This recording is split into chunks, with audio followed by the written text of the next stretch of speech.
Hello everyone, मैं हूं ईश्वर द्विवेदी और आज का हमारा टॉपिक है नोमेनक्लेचर एंड नंबरिंग। तो मेडिसिनल केमिस्ट्री के अंदर ये बहुत ही इंपॉर्टेंट टॉपिक है नोमेनक्लेचर एंड नंबरिंग। तो आप ध्यान से पढ़िएगा जो भी चीज़ें मैं आज आपको पढ़ाने वाला हूं, क्योंकि जब आप ये नंबरिंग सीख जाएंगे तो आपके लिए बहुत ही आसान हो जाएगा केमिस्ट्री, खास करके मेडिसिनल केमिस्ट्री। तो आइए स्टार्ट करते हैं। फॉर एग्जाम्पल के लिए मैंने यहाँ पर रखा हुआ है पिरिडीन। पिरिडीन को आप नंबरिंग कैसे देंगे? पिरिडीन को आपको नंबरिंग देने के लिए आप इसे एंटी क्लॉकवाइज भी दे सकते हैं और क्लॉकवाइज भी दे सकते हैं। तो यहाँ आप देखिए मैंने इसे जो नंबरिंग दी हुई है ये एंटी क्लॉकवाइज दी है 1 2 3 4 5 6, और यहाँ जो आप देख रहे हैं यहाँ पर इसे क्लॉकवाइज दी है 1 2 3 4 5 6। तो आप कैसे भी दे सकते हैं नंबरिंग, सिर्फ पिरिडीन है। लेकिन कब? जब कोई भी सब्स्टिट्यूट इस पिरिडीन पर प्रेजेंट नहीं है तब आप इसे क्लॉकवाइज दीजिए, एंटी क्लॉकवाइज दीजिए, कोई प्रॉब्लम नहीं है, ठीक है।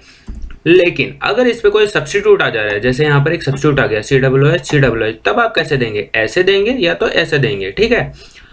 तब आपको इस हिसाब से नंबरिंग देनी है कि लीस्ट पॉसिबल नंबर आपको देने पड़े। तो जैसे यहाँ आप देख रहे हैं COOH, अगर मैं इसे एंटी क्लॉकवाइज दे रहा हूँ तो 3 नंबर आ रहा है, ठीक है। और इसे अगर मैं क्लॉकवाइज दे रहा हूँ तो 5 नंबर आ रहा है। छोटा कौन सा? लीस्ट का मतलब होता है छोटे से छोटा, छोटा वाला 3 है। तो आपको इस तरह से नंबरिंग देनी है इस फॉर्मेशन में, मतलब आपको एंटी क्लॉकवाइज नंबर देनी है, क्योंकि छोटा नंबर तो एंटी क्लॉकवाइज देने से आ रहा है, ठीक है दोस्तों। तो ये एक रूलिंग हो गई। अब दूसरा देखते हैं। तो अभी तक तो हमने देखा था सिर्फ एक ही सब्स्टिट्यूट था, लेकिन यहाँ आप देख सकते हैं बहुत सारे सब्स्टिट्यूट हैं, देख रहे हैं। तो नंबरिंग किस हिसाब से देंगे? यहाँ आप क्लॉकवाइज करेंगे या एंटी क्लॉकवाइज करेंगे? ध्यान से देखना है, यहाँ आप ये क्लॉकवाइज करेंगे या एंटी क्लॉकवाइज। तो देखिए नंबरिंग आपको इस हिसाब से देनी है कि लीस्ट सेट ऑफ नंबर आपको देने पड़े। तो अगर मैं इसे यहाँ क्लॉकवाइज दे रहा हूँ तो लास्ट नंबर जो आ रहा है हमारा 5 आ रहा है, और इसे अगर एंटी क्लॉकवाइज कर रहा हूँ तो लास्ट नंबर आ रहा है 6। मतलब ऐसे सबसेट आपको देने पड़ रहे हैं कि यहाँ 6 बार नंबरिंग देनी पड़ रही है, 6 सेट बनाने पड़ रहे हैं, और यहाँ 5। तो लीस्ट सेट ऑफ नंबर किस में आ रहे हैं? क्लॉकवाइज में आ रहे हैं। तो यहाँ आप जो नंबरिंग करेंगे वो क्लॉकवाइज में करेंगे। एक रूलिंग ये हो गई। अब आती है नंबर 1 की जंग या नंबर 1 की प्रॉब्लम। आप नंबर 1 किसे देंगे? अगर स्ट्रक्चर के अंदर ये जो हेटेरो एटम्स है, जो नॉन कार्बन एटम्स है, ऑक्सीजन भी है, सल्फर भी है, नाइट्रोजन भी है, तो एक नंबर किसे देंगे? तो अगर सपोज इन तीनों में से कोई 2 एक साथ आ जा रहे हैं या तो तीनों ही एक साथ आ जा रहे हैं, तो आपको इस प्रायोरिटी में नंबरिंग देनी है। एक नंबर हमेशा आप, अगर ऑक्सीजन प्रेजेंट है तो ऑक्सीजन से ही स्टार्ट करेंगे, अगर सल्फर प्रेजेंट है तो सल्फर से स्टार्ट करेंगे, नाइट्रोजन सिर्फ सिंगल रह गया तो सीधी सी बात है नाइट्रोजन से ही स्टार्ट होगा। लेकिन मान लीजिए ऑक्सीजन और सल्फर दोनों आ गए, या ऑक्सीजन या नाइट्रोजन दोनों आ गए, तो जैसे ऑक्साजोल का एग्जांपल है, ऑक्साजोल के अंदर ऑक्सीजन भी है नाइट्रोजन भी है, तो आप एक नंबर हमेशा ऑक्सीजन को ही देंगे। लेकिन अगर सल्फर नाइट्रोजन आ गए तो यहाँ देखिए थायाजोलिडीन के अंदर क्या है, सल्फर भी है नाइट्रोजन भी है, तो एक नंबर आप हमेशा किसे देंगे? सल्फर को देंगे।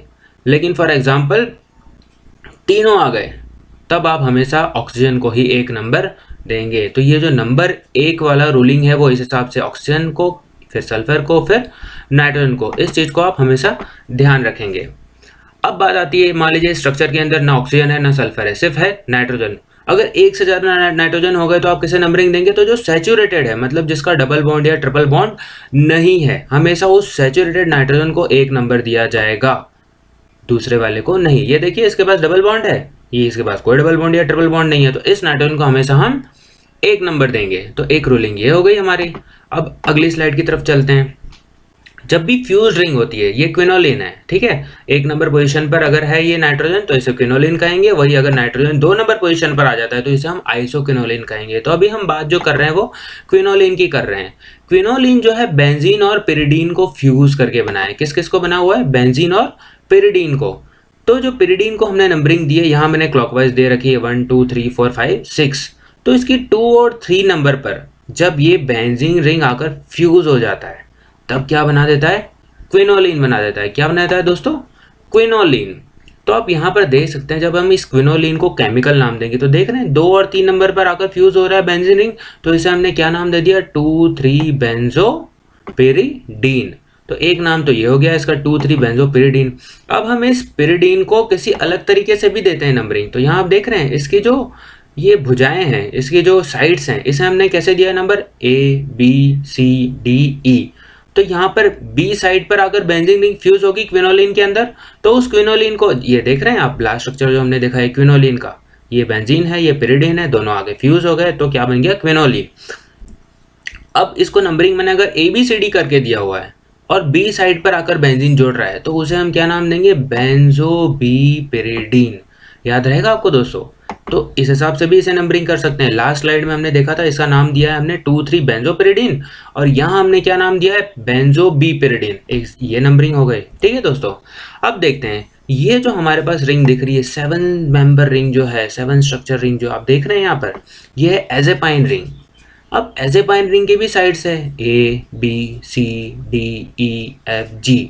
अब एजेपाइन रिंग के B और F पर 2 बेंजीन रिंग आकर जुड़ गई तो इसे आप क्या नाम देंगे, इसे नाम देंगे आप डाई बेंजो BF एजेपाइन। BF क्यों दिया हुआ है, क्योंकि B साइड पर और F साइड पर 2 बेंजीन रिंग आकर फ्यूज हो गए, इसलिए नाम क्या दे दिया इसे हमने, डाई बेंजो BF एजेपीन। ये बहुत ही आसान रूलिंग है, आप अगर थोड़ा सा भी ध्यान देंगे तो बहुत ही आसानी से याद कर लेंगे। अब अगला देखते हैं, in certain fuse rings numbering is not started from hetero atoms. तो मैंने अभी तक आपको रूलिंग ये बताई थी कि नंबरिंग हमेशा हेटेरो एटम से ही स्टार्ट होगी, ऑक्सीजन हो, सल्फर हो, नाइट्रोजन हो। लेकिन कुछ ऐसे एक्सेप्शंस भी हैं जिनमें हमेशा एक नंबर हेटेरो एटम्स को नहीं दिया जाता है। तो वो कौन कौन से हैं, वो है आइसोक्विनोलिन, फिर एक्रिडीन रिंग और ये है फिर अगला फिनोथाइजिन। यहाँ आप देख सकते हैं जो नाइट्रोजन एटम है, नॉर्मली मैंने क्या कहा था, ऑक्सीजन, सल्फर या नाइट्रोजन, इस क्रम में आपको नंबरिंग एक नंबर जो है इसी क्रम में देना है। लेकिन यहाँ आप देख सकते हैं ये एक्सेप्शंस है, मैं एक्सेप्शंस की बात कर रहा हूँ। जो आइसोक्विनोलिन है इसके अंदर मैंने आपको बताया तो क्विनोलिन में तो नाइट्रोजन एक नंबर पर होता है, लेकिन आइसोक्विनोलिन में 2 नंबर पे चला गया। तो यहाँ नंबरिंग आपकी हेटेरो एटम से स्टार्ट नहीं होगी। आइसोक्विनोलिन के अंदर देख रहे हैं नाइट्रोजन को 2 नंबर दिया, ये देख सकते हैं आप।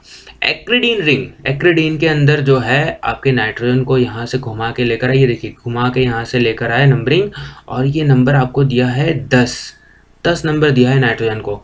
और वही फिनोथाइजिन की बात करें तो फिनोथाइजिन के अंदर सल्फर को आपने 5 नंबर दिया है, देख रहे हैं आप, और नाइट्रोजन को हमने यहाँ पर 10 नंबर दिया। ये रिंग्स भी आप याद रखिएगा, रिंग्स भी एग्जाम में बहुत ही पूछी जाती है और इंपॉर्टेंट रिंग्स है, आइसोक्विनोलिन, एक्रिडीन, फिनोथाइजिन। ये रिंग्स के स्ट्रक्चर आप ध्यान से देखिएगा, यहाँ नंबरिंग किस हिसाब से दी हुई है, बहुत ही इंपॉर्टेंट है ये। अब अगली स्लाइड देखते हैं, ये हमारे पास है प्यूरिन। तो in certain fuse rings hetero atom do not bear least set of number. हमने अब रूलिंग की बात की थी कि छोटे से छोटा नंबर देना है नाइट्रोजन एटम्स को, लेकिन यहाँ तो देखिए बहुत सारे नाइट्रोजन एटम्स है, 1 2 3 4।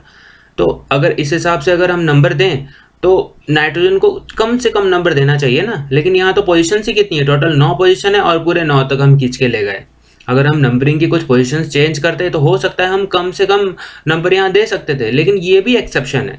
जब प्यूरिन रिंग को हम नंबरिंग दे रहे हैं तो देखिए 1 नंबर, फिर यहाँ पर 3 नंबर, फिर यहाँ पर आप 7 नंबर दे रहे हैं और यहाँ 9 नंबर तक लेकर जा रहे हैं, तो यहाँ भी रूलिंग का पालन नहीं हो रहा है। तो ये सब एक्सेप्शंस है जो मैं आपको बता रहा हूँ। अब आपसे मेरा एक सवाल है कि ये प्यूरिन रिंग किस में पाई जाती है, आप सोच के बताइएगा। मैं आपको इस सेक्शन के लास्ट में बताऊंगा कि प्यूरिन रिंग किस में पाई जाती है, तो याद रखिएगा। और आशा करता हूँ आप मुझे कमेंट सेक्शन में बताएंगे कि जो प्यूरिन रिंग और किस किस ड्रग्स में पाई जाती है, किस किस केमिकल का हिस्सा है प्यूरिन रिंग। बहुत ही इंपॉर्टेंट रिंग है, ध्यान से देख लीजिए स्ट्रक्चर, मैं आपको बताऊँगा कि किस में पाई जाती है। देखते हैं अगली slide, nomenclature and numbering of 5 member heterocyclic ring. तो ये बहुत ही इंपॉर्टेंट चीज़ है, ध्यान से देखिएगा। हेटेरोसाइक्लिक रिंग्स कंटेनिंग जो 5 मेंबर रिंग है, स्पेशली मैं 5 मेंबर रिंग की बात कर रहा हूँ, जो 5 मेंबर हेटेरोसाइक्लिक रिंग्स हैं, अगर उनमें डबल बॉन्ड होता है, उनमें क्या होता है, डबल बॉन्ड होता है, तो उसके नाम के एंड में आप हमेशा देखेंगे ओल दिखेगा आपको। क्या दिखेगा आपको, ओल। तो ये फॉर एग्जाम्पल पायरोल, और यहाँ पर आप जो देख रहे हैं इमिडाजोल। कल भी हमने कुछ स्ट्रक्चर्स देखे थे, उन्हें मैं आपको एग्जांपल करके बताता हूँ। ये देखिएगा, ध्यान देखिएगा, ये आप देख रहे हैं जो चीज़ें ओल लास्ट में सबके आ रहा है, ये देखिए पायरोल, इमिडाजोल, 5 मेंबर रिंग है और सभी में डबल बॉन्ड है, पैराजोल, ठीक है। फिर ये देखिए ऑक्साजोल, आइसोक्साजोल, सभी के पीछे क्या आ रहा है, ओल। फिर थायाजोल, फिर आइसोथायाजोल। सिर्फ फ्यूरान और थायोफिन में पीछे ओल नहीं आ रहा है, लेकिन बाकी सब में आप देख रहे हैं सबके लास्ट में क्या आ रहा है, ओल आ रहा है। तो एक तो ये भी रूलिंग हो गई। फिर चलिए अब हम अगली स्लाइड की तरफ चलते हैं। अगर किसी स्ट्रक्चर के अंदर मतलब एक डबल बॉन्ड जो है सैचुरेट हो जाता है, तो हमने देखा था इससे पहले इमिडाजोल का हमने स्ट्रक्चर देखा था, ठीक है, या और भी कई सारे स्ट्रक्चर्स हमने देखे थे। तो अगर कोई एक डबल बॉन्ड जो है सैचुरेट हो जा रहा है तो जो ओल था, ओल का जो ई है वो INE इन से रिप्लेस हो जाएगा, और या तो दोनों डबल बॉन्ड सैचुरेट हो गए तो जो ओल है वो रिप्लेस हो जाएगा इडीन से। तो देखिए यहाँ पर एक डबल बॉन्ड क्या हुआ, सैचुरेट हो गया, तो इसका नाम हमने क्या रख दिया, 4-इमिडाजोलिन। फिर देखिए यहाँ पर भी एक डबल बॉन्ड जो है सैचुरेट हो गया, तो इसका नाम क्या रख दिया, 3-इमिडाजोलिन। तो यहाँ आप लास्ट में देख रहे हैं INE आ रहा है, ओ यहाँ पर जो OLE था, तो ये देखिए ई को रिप्लेस करके क्या लिखा हमने, INE। तो ओ के बाद यहाँ जो ई था OLE था, तो OLE में जो ई को रिप्लेस करके INE लगा दिया, तो ये क्या हो गया, ओलीन, तो 3-इमिडाजोलिन। तो यहाँ पर तो एक ही डबल बॉन्ड सैचुरेटेड है ना, इसलिए यहाँ पर क्या लगा, ओलीन, ठीक है। लेकिन यहाँ दोनों डबल बॉन्ड सैचुरेट हो गए, ठीक है। तो यहाँ हमने क्या लगा दिया, यहाँ हमने ओल की जगह लगा दिया इडीन। तो यहाँ देख रहे हैं आप, इडीन लास्ट में आ रहा है, ये देख रहे हैं आप, ओल की जगह पूरा आ गया इमिडाजोलिडीन, ठीक है। ये सारे स्ट्रक्चर्स हैं, इंपॉर्टेंट है, ये सारे रूल्स हैं, आपको याद होने चाहिए। अब अगला देखते हैं हम, जो भी 6 मेंबर रहेंगे, 6 मेंबर जो हेट्रोसाइकल्स हैं उनमें अगर 3 डबल बॉन्ड हो, ये देख रहे हैं आप पिरिडीन के अंदर 3 डबल बॉन्ड है, 1 2 3, यहाँ पर भी देखिए 1 2 3, ये पिरिडीन है और ये है पिरिमिडीन। 3 डबल बॉन्ड हो तो उनके नाम के लास्ट में INE रहता है। यहाँ देखिए पिरिडीन, पिरिडीन, जो हमने कल स्ट्रक्चर्स देखे थे वो भी मैं आपको बताता हूँ। देखिए मैं स्लाइड चेंज करके यहाँ आपको बता रहा हूँ, देखिए यहाँ सभी में नाम में आ रहा है INE, पिरिडीन, पायरिडेजीन, पिरिमिडीन, पायरीजीन, देख रहे हैं जो 6 मेंबर रिंग है और जिनमें 3 डबल बॉन्ड है, ये सभी में 3 डबल बॉन्ड है, 3 डबल बॉन्ड है, तो लास्ट में क्या आ रहा है, INE। ये देखिए क्विनोलीन, आइसोक्विनोलीन, सबके नाम के लास्ट में क्या आ रहा है, INE आ रहा है, ठीक है दोस्तों। चलिए अब आगे देखते हैं, ये स्लाइड तो हमने देख लिया था, INE आता है। फिर उसके बाद क्या है, अब अगला है, अगर किसी स्ट्रक्चर के अंदर हेट्रोएटम नाइट्रोजन है, हेट्रोएटम क्या है, नाइट्रोजन है, तो हमेशा उसका प्रीफिक्स जो लगेगा वो एजो या एजा या तो PYR, पिरिडीन, पैराजोल, देखें PYR हमेशा उसके आगे रहेगा। अगर सल्फर आ रहा है तो उसका प्रीफिक्स, प्री मतलब आगे की तरफ, ठीक है, और सफिक्स मतलब पीछे की तरफ। तो प्री जो लिखा हुआ है, तो देखिए यहाँ पर हमेशा थाया या थायो, थायाजोल, आपने देखा होगा सल्फर था उसके अंदर तो थायाजोल, इस तरह से नाम था। फिर ये ऑक्सीजन अगर आ जा रहा है तो हमेशा उसके नाम के आगे जो लगेगा वो ऑक्सा, ऑक्साजोल। तो यहाँ एग्जाम्पल दिया हुआ है, आप एग्जाम्पल देख सकते हैं।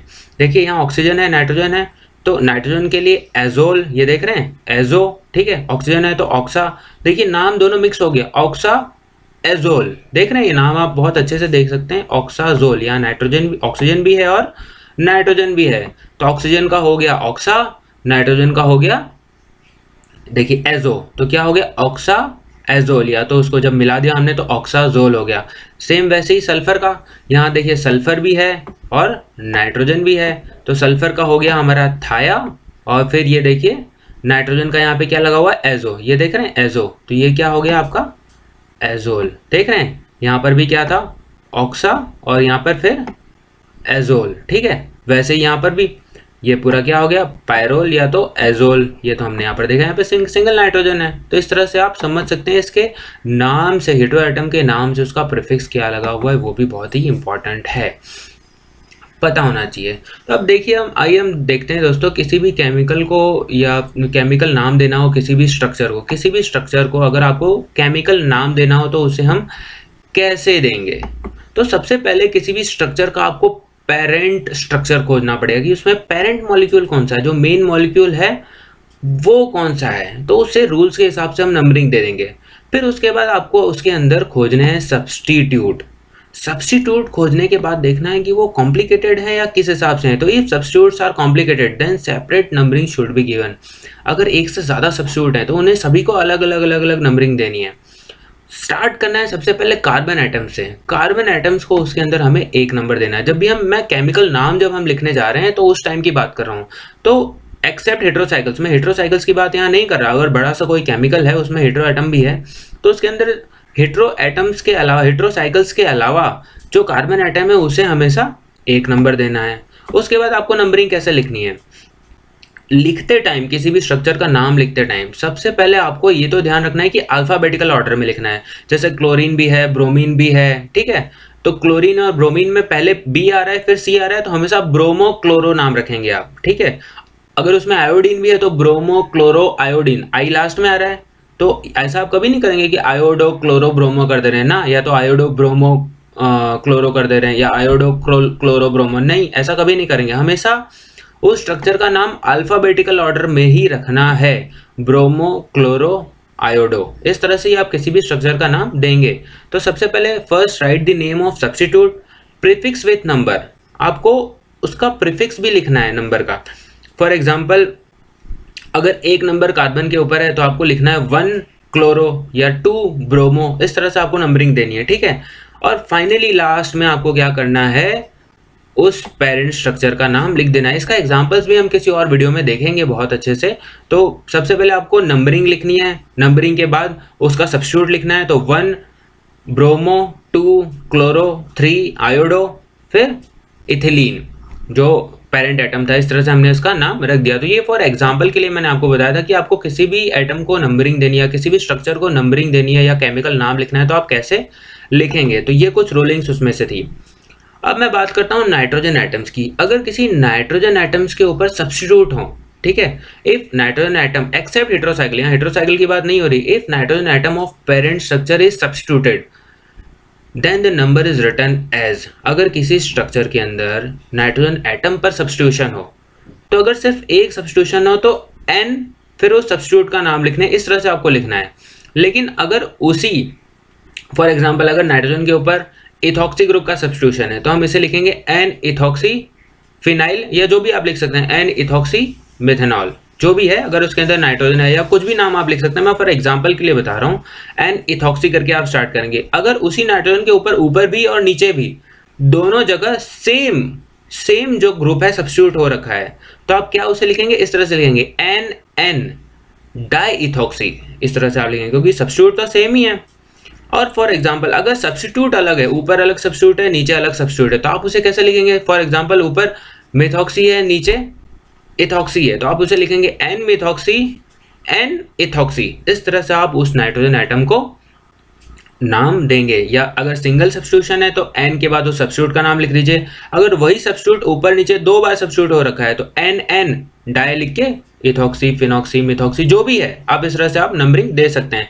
अगर दोनों तरफ अलग अलग सब्स्टिट्यूट है, डिफरेंट सब्स्टिट्यूट है, ठीक है, तो आप नाम इस तरह से देंगे एन मिथॉक्सी एन इथॉक्सी, इस तरह से आप दे सकते हैं। फॉर एग्जांपल बहुत सारे ग्रुप आगे अटैच हो सकते हैं नाइट्रोजन के ऊपर, बट ये मैं बस एक एग्जाम्पल के लिए बता रहा था। तो ये तो था हमारी लास्ट स्लाइड, लेकिन इससे पहले मैंने वीडियो में आपको एक क्वेश्चन पूछा था, प्यूरिन रिंग किस केमिकल के अंदर पाया जाता है। तो मैं आपको बता दूं ये बहुत ही फेमस रिंग है, एक कैफीन। कैफीन बहुत सारे पदार्थों में पाया जाता है। कैफीन किस किस में, कॉफ़ी में, ग्रीन टी में, चॉकलेट्स में, कई जगह कैफीन पाया जाता है। आपकी एनर्जी ड्रिंक्स में कई जगह कैफीन पाया जाता है, ठीक है। तो कैफीन क्या करता है, बॉडी को थोड़ा सा उत्तेजित कर देता है, थोड़ा स्टेमिना टाइप आपको फील होता है जब भी कैफीन आप लेते हैं। तो चाय पीने के बाद एकदम स्फूर्ति ताजगी का अनुभव होता है, ये कैफीन की वजह से होता है। चाय में टैनिन भी होता है, कॉफ़ी पीने से थोड़ी ताजगी आती है, नींद भाग जाती है, ठीक है। तो ये कैफीन की वजह से होता है सब कुछ। तो ये जो प्यूरिन रिंग है आप देख रहे हैं, ये पूरा ये जो पूरा है ये प्यूरिन रिंग का हिस्सा है। इस पर सब्स्टिट्यूट कर दिया, यहाँ एक CH3 लगा दिया, यहाँ एक CH3 लगा दिया, ठीक है, यहाँ एक CH3 लगा दिया, ठीक है, यहाँ ऊपर ऑक्सीजन जोड़ दिया, यहाँ ऑक्सीजन जोड़ दिया, तो ये क्या बन गया, ये कैफीन बन गया, ठीक है दोस्तों। तो याद रखिएगा प्यूरिन रिंग से रिलेटेड अगर किसी कंपाउंड का नाम लिखने को अगर आपको आ रहा है तो आप हमेशा लिखेंगे कैफीन और कैफीन का स्ट्रक्चर ड्रॉ कर देंगे। बहुत ही आसान है, आसानी से आप याद रख सकते हैं इन चीज़ों को। तो this is all about our video. आशा करता हूँ आपको समझ में आया होगा। अगर आपकी कुछ भी प्रॉब्लम्स है, आपको कुछ भी जानना है, आपके कुछ क्वेश्चंस हैं, तो आप हमारे YouTube पर आकर पूछ सकते हैं। कोई भी सवाल, कोई भी जवाब, मैं हमेशा आपके उत्तर को देखकर खुश रहूँगा, मुझे अच्छा लगेगा आप रिस्पॉन्स करेंगे YouTube चैनल पर। तो this is the end of our video. Thanks for watching, god bless you all.